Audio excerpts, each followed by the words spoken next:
Terima kasih Anda masih di Economic Challenges. Pak Bobi Mamahit, kita sedang membicarakan mengenai apa kabar tol laut. Tadi Pak Lino menyampaikan bahwa yang harus kita perhatikan sebetulnya sistem transportasi laut kita. Tadi Pak Nusirwan menyampaikan bagaimana kemudian regulasi juga harus mendukung supaya kemudian pengelolaan manajemen dari pelabuhan yang ada saja itu bisa kita tingkatkan. Bagaimana Pak Bobi melihatnya? Ya, terima kasih Pak. Jadi sementara ini angkutan laut di Indonesia memang sudah banyak jenisnya ya. Dari kalau kita lihat dari peti kemas itu sudah berbagai daerah sudah juga dijalani peti kemas. Ada juga trayek-trayek PT Pelni. Ada juga kalau kita superimpose dengan perintis yang sampai ke arah timur. Ya memang dari semua itu memang lebih kepada komersial. Nah memang ada bagian-bagian di Indonesia yang kalau kita tahu di wilayah timur itu memang kelihatannya supply-nya memang agak kurang lancar dibanding di barat. Nah itu memang secara logika karena penduduk Indonesia di barat yang paling 80% di barat kan. Kita kalau bandingkan dengan perintis kami itu 80% trayeknya di timur malah. Timur ya. Untuk mengisi kekosongan itu. Nah sekarang masalah sekarang bagaimana kontinuitas antara barat ke timur. Itu mungkin yang perlu kita lebih fokus untuk kalau dalam konteks poros maritim yang diinginkan oleh Presiden Jokowi sendiri, nanti penekanannya dari tiga itu mana yang lebih sedang akan didorong ke depan, Pak? Kita akan juga lebih mendorong angkutan laut yang ke arah timur yang komersial, Pak. Jadi memang itu kombinasi antara yang komersial dan nanti kita akan gabung dengan keperintisan. Yang selama ini adalah keperintisan di dalam angkutan penumpang. Angkutan barang belum pernah ada. Nah, kita akan dengan program akan menambah trayek kapal-kapal angkutan laut yang ke arah timur dengan program barang perintis. Baik. Pak Lino, kalau kemudian kita bicara mengenai pengelolaan tadi, Pak. Kalau kemudian kita harus melakukan benchmarking, di mana sebetulnya posisi kita sekarang ini, Pak? Khususnya untuk angkutan barang. Jadi saya katakan dengan pelabuhan ya, produktivitas pelabuhan ya.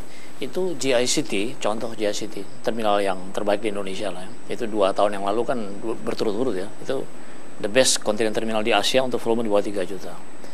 Itu produksinya per tahun, itu per meter lari dermaga itu 2.271 kontainer. Ke Hong Kong itu 2.600. Jadi produksi GICT itu udah bagus. Nah, masalah kita sebenarnya itu di semua domestic terminal. Pak Tommy kalau ke Belawan atau kemana-mana ya, tanya berapa produksinya? Oh world class, 25 box per jam. Iya 1 jam aja. Tapi kalau dibagi selama kapal itu ada di bagian volumenya, semua kurang dari 10 box per jam. Padahal crane itu bisa sampai 25-30. Ya, jadi itu isu besar. Dan itu nggak mudah. Saya kasih contoh. Waktu GICT itu diambil alih oleh Hong Kong, Hutchison, 1999. Itu produktivitasnya 14 box per jam. Hanya 14 box. Crane-nya bisa 25-30. Dia butuh 10 tahun, Pak. Untuk bikin sehingga atas 25 box per jam. Jadi bisa dibayangin, Pak ya. Itu meningkatkan produktivitas itu hal yang sangat sulit. Ya, contoh lagi. Di Pontianak. Ya, itu 3 tahun yang lalu kapal kalau Pontianak mesti nunggu 2 minggu. Dermaga 100% utilisasi. Ya. Freight ke sana 7 juta. Nah, yang kita lakukan bukan bangun dermaga baru.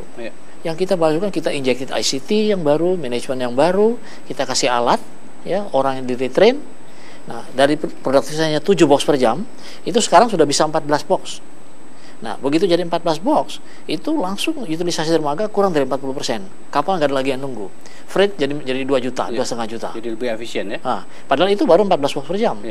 Nah, banyak pelabuhan di Indonesia itu sebenarnya belum sampai di level itu, udah mau bikin pelabuhan baru. Ya.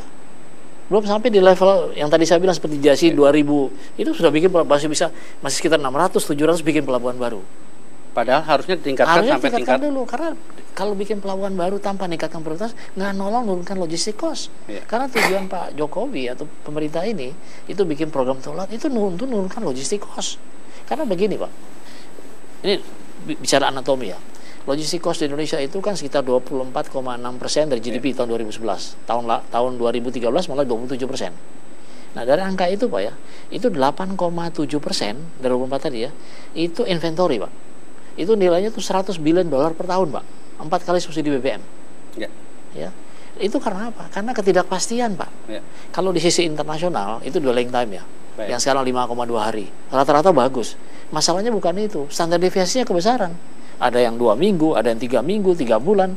Akhirnya sehingga pabrikan kita itu nggak bisa bikin production just on time. Baik. Nggak bisa bikin 1 minggu. Akhirnya 1,5 bulan ditambah dengan bunga bank yang begitu tinggi.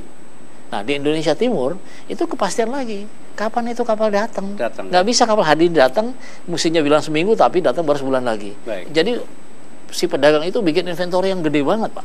Itu yang bikin jadi mahal. Pak Bobi, bagaimana kemudian Bapak Kementerian sendiri melihat persoalan seperti yang disampaikan Pak Lino ini? Ya, memang kami ada 2 konsep segera akan kami luncurkan. Pertama memang komersial, Pak. Jadi dari teman-teman INSA sudah menyusun program untuk yang namanya tol laut dalam pengertian komersial. Ya. Artinya nanti ada sebuah kapal yang isi penuh atau kosong dia akan terus continue dari barat ke timur. Itu yang satu track, jadi komersial. Yang tadi saya katakan perintis itu akan ada swasta yang akan melayani 6 titik yang kita tuju, seperti Kijang di Riau, Reo di NTT, Tual di Ambon, di Ternate, dan Serui di Irian. Itu akan kita gabungkan dengan perintis barang yang saya katakan tadi. Artinya ada 5 trayek yang nanti dengan kapal komersial melayani dari arah barat, katakanlah Tanjung Priok atau Tanjung Perak, ke arah titik-titik itu, dan dilayani dibantu dengan feeder berupa 1 trayek 3 kita komunikasi kapal perintis barang. Apakah itu bisa menjawab persoalan inefisiensi dalam biaya logistik, Pak?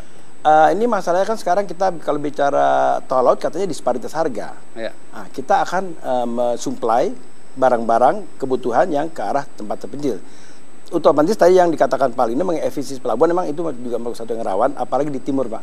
Itu memang kelihatannya memang kondisinya memang tantangan buat kita bagaimana bisa mengefisienkan pelabuhan-pelabuhan di timur yang memang notabene-nya tidak se-efisien yang di barat. Baik, Pak Nusirwan, saya nanti ingin Pak Nusirwan menanggapi mengenai arah sebetulnya bagaimana kita membangun sistem transportasi laut seperti yang dijelaskan Pak Bobi, tapi kita harus jeda terlebih dahulu.